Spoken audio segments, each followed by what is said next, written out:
I am a man who owns 143 Aya. Hello there, Inspired Tenor. This video took forever to make. I've done every bounty on all of the open worlds, and I've done all of the void missions. I tested it under a lot of conditions, such as doing it with a squad, doing it solo, with the advanced pull, with all of these different things. And the answers are in. Here are the definitive guide to farming Aya in this game. Now, I've split my findings into two Excel sheets. This first one is solely concerned with Aya itself and does not care about the other rewards that you can get from these missions. Now, so the best bounty is network collapse, but don't leave yet, because there's a lot of conditions that need to be right in order for this to happen. If everything works out, you can get 20.5 Aya an hour, but all of these conditions must work out for you. First up, you need a squad, and the most important part is that you have one Mesa and one Loki. You need the Loki for the secure area, which is basically a stealth mission. It can be done extremely quickly if you have a stealth frame, and I recommend using Loki. You need Mesa for the DPS, and the open side ranges makes it great for her. You need at least one. The more you have, the better. Secondly, this must appear in Fortuna. If this does not appear in Fortuna, then it's not worth running it. The way that Obvalis works is that you have to do, if you want to run a bounty which is not available in Fortuna, then you have to go ahead and do a basically mobile defense for 2.5 minutes.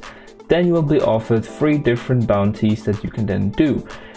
However, even if you get one of the good ones, such as Divert and Distract, or the other way around, Network Collapse or Operational Intelligence, even if you do get these, you will only be able to do them once, and then they'll disappear, and then you will have to find them again all over. That's just not worth it, because you're wasting so much time on something that's not actually running the bounties.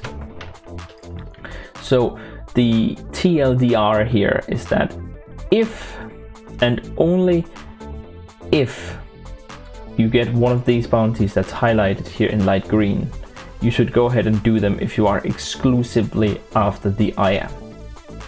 Right? These down here are still very good to do, and if you need the resources at all from Fortuna, then do these. You know, you can get a few toroids, family bonds, standing, all of that good stuff.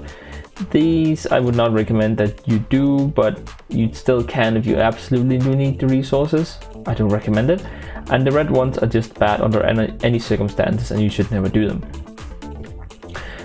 So first thing you want to do is go to Fortuna, see if any of these are there. If they're not, you move on to Caesars. Now, Plains of Eidolon works a bit differently from Obvalis. So basically, you can go to these huts on the plains, and in these you will be able to select from 3 different bounties. If you enter the plains with the level 40 to 60 mission, then all missions on the plains from these huts will also be 40 to 60. Then all you have to do afterwards is locate the one called Reclaim the Stolen Artifact. If it is not available, then you can do these. Again, I don't recommend it, but if you want to do Cetus, you can do these with decent results. Okay, so now we need to talk about this here with pull. And basically what you need to do is that you need to bring 2 Loki, not for stealth this time. You should max out your range on them, and then both Loki moves out about 200 meters away from the drone when you get that mission. You want to swap places rather with yourself and the drone, and the other Loki then just holds position with the drone, otherwise it will go back to where you teleported it from. Now the first Loki will go ahead and move even further, and then he will teleport it again, and then you keep switching places, making sure that there's always someone on the drone, switching places with it until it's in the zone where it needs to be to complete the mission, and that way you'll be able to do it in about 20 seconds. Not using this method, it will take you about 2 to 3 minutes, so there's obviously a huge difference there. Because of this, I do not recommend that you run this bounty unless you have 2 Loki who knows how to do this pull technique, and you also should have at the very least 1 Mesa, and I recommend that you have 2. The bounties on Caesars can be a little bit annoying sometimes. It's very easy for a random to ruin the bonus, simply by killing an enemy before you can extract the assassination, oh no, sorry, the capture target. And because of this, it's very easy to lose the bonus, and if you do so, it is just not worth running any of these bounties. If you don't get the bonus, not worth running it. Again, same principle, don't do these ever. It's just, I mean, you can run this. I think it's glitchy, I don't like doing it. I think these down here are just so slow that I would never recommend that you do it, even with the pull technique. So, alright, so Deimos, right? Deimos, same principle as Caesars, you can run any bounty from the plains, from the Cambion Drift. Once you found a mission, you can just run it over and over and over again. Don't run core samples, it's significantly slower, but other than that, these are for the most part consistent. You should be able to find one of these and then just run them.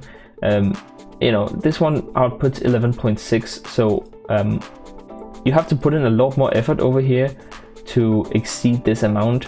You really need a coordinated squad, and there really is no room for error whatsoever. You have to be on the ball all the time. I don't think it's worth it. I think the time spent in recruiting chat is just, it's not worth it. Just go ahead and run, you know, these instead. But if you get reclaimed the stolen artifact, you can reach a solid 15 IA per hour. That's quite a bit more than the 11.5 over here, but not as much as the 20 we can get from Fortuna, but only if it's available from Fortuna and not all ballots. I think that's everything there is to say about Deimos for now. I have something to add to all of this, but I'll say it at the end instead. Let's just talk about the Void really quickly. It's all bad. It's all red because it's not worth ever doing it for Aya. The worst offender is this here mobile defense. And here you will get 0.7 Aya an hour. That means that if you do this mission for an hour, you cannot even expect to get 1 Aya. It's really bad. The best one is bam bada bam bam bam. No surprise, it's Uko, right? It's the captain mission. This one will output a little over 3 Aya an hour. That's still not well, I was about to say it's not good, but instead I'll say it's really bad. Gold perks, this one is solo exclusive. I've heard people say that they can do it in 40 seconds. I was not able to do it, but you can restart it from the plains apparently, and this makes it quite a bit faster, but I don't think it makes it like 40-second fast. But if you can't do it in 40 seconds, then it's 2.5 per hour. If you can do it in 1 minute, then it's 15, which is still decent enough. And you know, if it takes you 1.5 minutes, as it did for me, granted I was resetting from Cetus and not from the plains of Eidolon, then you're only going to get 10 an hour, which is quite bad.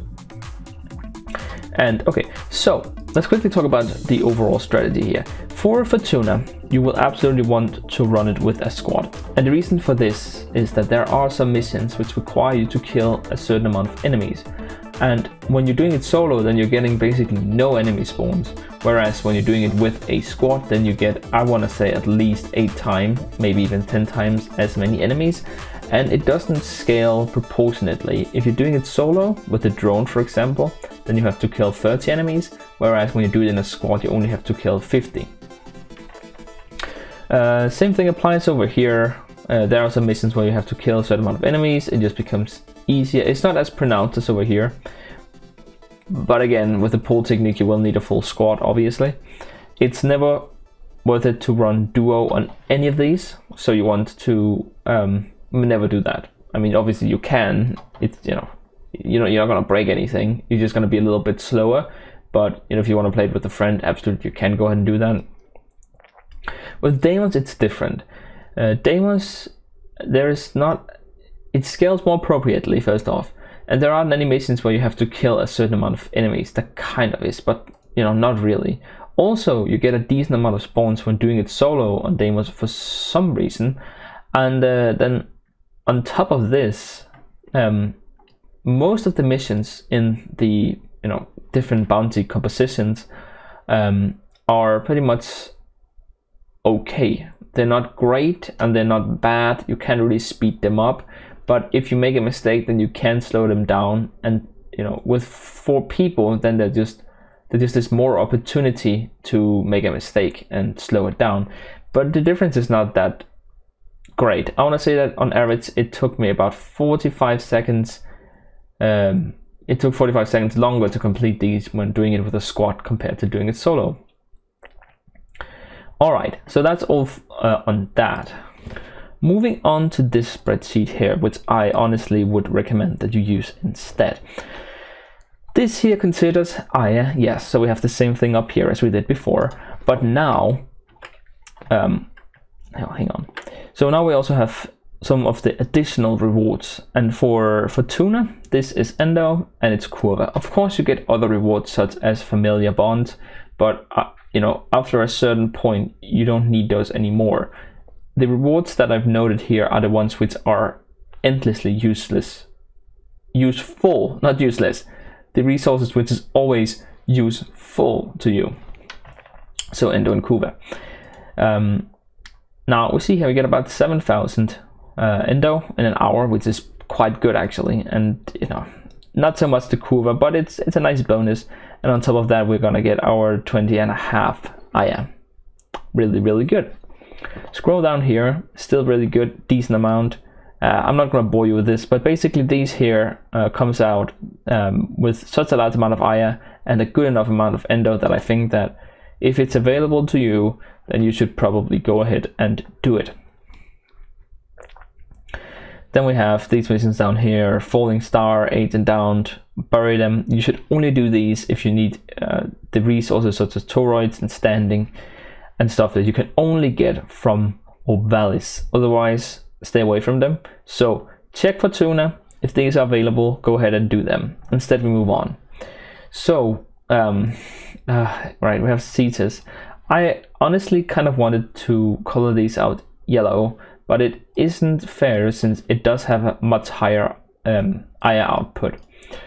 Unfortunately, when we compare the Endo between these two, you lose out on 4,500 Endo each hour farming on Cetus instead on Deimos.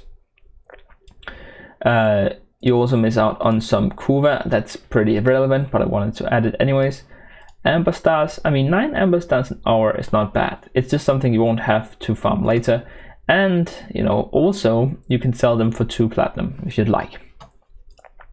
Why is Mother Tokens on here?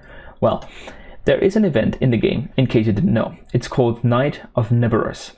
And here you will be able to buy items with 4 Mother Tokens, which can be traded with other players. For example, the Basmo was just out here, and it's worth 25 platinum now, and it costed about 175 ish. I think that's what it was. Maybe it was 150. It was one of the two. So basically doing one run would allow you to buy one of these, so you get 25 platinum. Now, first up, Basmo it's very likely that it will continue to appreciate in value as it cannot be farmed as easily now. However, people will still want it equally as much. The other thing that you have to keep in mind is that this is obviously not instant profit. So basically you're making an investment now while farming for these prime items. You are also setting yourself up for success in the future by farming all of these tokens, which then will be turned into blueprints, which can be sold for platinum. So do keep that in mind. Honestly, I think that these Salvage and Brute Force are just the best bounties in the game right now. If you don't need, you know, let's say Cetus Wisps, if you need that for your amp, obviously go ahead and do Cetus bounties. Otherwise, stick to these. The Mother Tokens are value. It's great. Amber Stars, I don't want to farm for it. And now I can do it while farming for something else. And also these two are always going to be available to you, as I already mentioned earlier on. Again, it's your choice. This is basically all of the information that you could possibly want on Aya farming. I hope, I'm sure that someone will bring up something eventually, but yeah, I think this is pretty comprehensive. If you have someone who insists that it's better to do bounties on Cetus, go ahead and send them this video and ask them to watch it all the way through, and then like it, subscribe and share it. No, I'm just kidding, but if this doesn't earn a subscription, I don't know what does. Anyways, I hope that this helps. It took me forever to make this. Also, by the way, I should probably have mentioned this earlier, but this is your reward for sticking around. these will be available for free. Obviously, I can't really monetize this, but they will be available to you in the description. I've uploaded as a Google Sheet, so you will always be able to refer to this this information. So again, check for these on Fortuna. If they're not there, then just see this if you absolutely want the Aya and don't care about the rewards outside of Aya, and otherwise go ahead and do these on Deimos. That's everything. Thank you for your time, and I will see you in the next one. And it won't take me 3 days to make that one, I promise. Alright, see you around.